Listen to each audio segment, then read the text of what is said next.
అందరికీ నమస్కారం. విశ్వ వసునామ ఉగాది శుభాకాంక్షలు. ఈరోజు మా ఇంట్లో ఉగాది పచ్చడిని ఎలా తయారు చేస్తున్నామో మీకు క్లియర్గా వివరించి చెప్పడం జరుగుతుంది. ముందుగా మంచి మట్టి కుండను కూజను మంచిగా కడిగి దానికి శుభ్రంగా కడిగి దానికి మామిడి ఆకులతో తోరణం కట్టి బొట్టు పసుపు పెట్టి మంచిగా అలంకరించడం జరుగుతుంది. అలంకరించిన తర్వాత ముందుగానే మనము కొత్త చింతపండు ఈ సంవత్సరం చెట్టుకు తెంపిన చింతపండును తీసుకెళ్తాం. మనకు సరిపడంత చింతపండు మిశ్రమాన్ని ఫస్ట్ ఇందులో వేయడం జరుగుతుంది.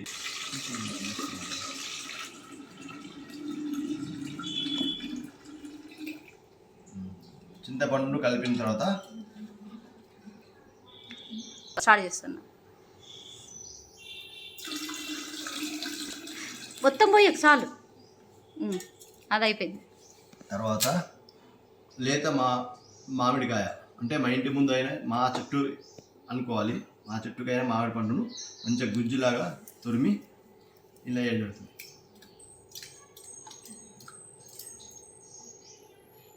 ఇలా ఒకటేసారి ముద్ద వేస్తే అతుక్కొని కలపడానికి ఇబ్బంది ఉంటుంది, కావున కొద్ది వేసుకుంటే లూజుగానే పడిపోతుంది.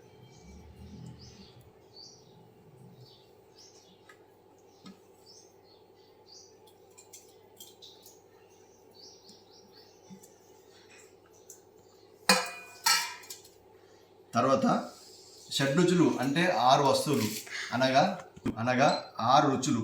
ఒకటేమో చింతపండుతోటి కలిపినాము, ఇంకోటి మామిడికాయ, ఇంకోటి కారం బదులు మిరియాలు పొడి దంచి వేయడం జరుగుతుంది. 3వ రుచి కూడా వేయడం జరిగింది. నాలుగవది మనకందరికి తెలుసు, ఎడుతుంది వీడియో. 4వది బెల్లం ముద్దను, ఫ్రెష్గా తెచ్చిన బెల్లం ముద్దను మంచిగా తురిమి ఇందులో వేయడం జరుగుతుంది. 4వ రుచి బెల్లం.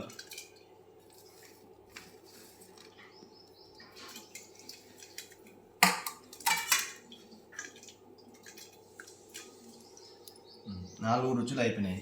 ఇప్పుడు 5వ రుచి వేప పువ్వు. ఇరుగుతుంది 5వ రుచి వేప పువ్వు.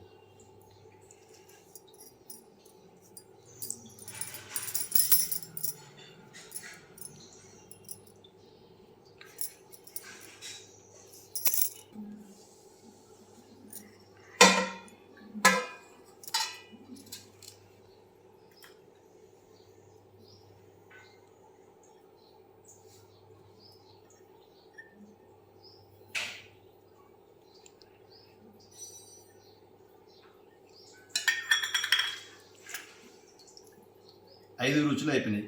ఇంకోటి చివరిగా ఉప్పు.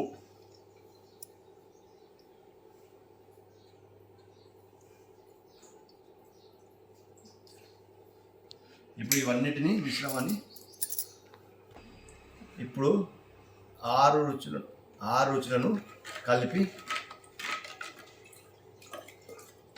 అందులో బెల్లము తొందరగా కరగాలి, కావున మనం ఒక చిన్న ఇట్లాంటి గంటె తీసుకొని కలిపితే బెల్లము నిదానంగా ఉగాది పచ్చడిలో కలిసిపోతుంది.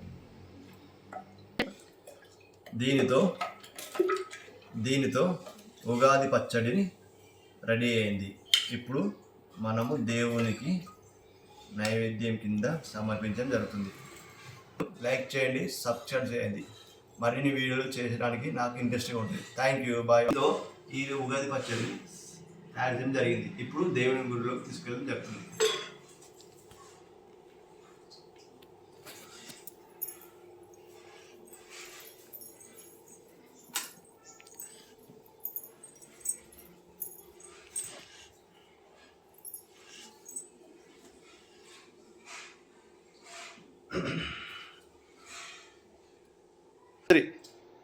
కుటుంబ సభ్యులందరికీ విశ్వనామ సంవత్సర ఉగాది శుభాకాంక్షలు.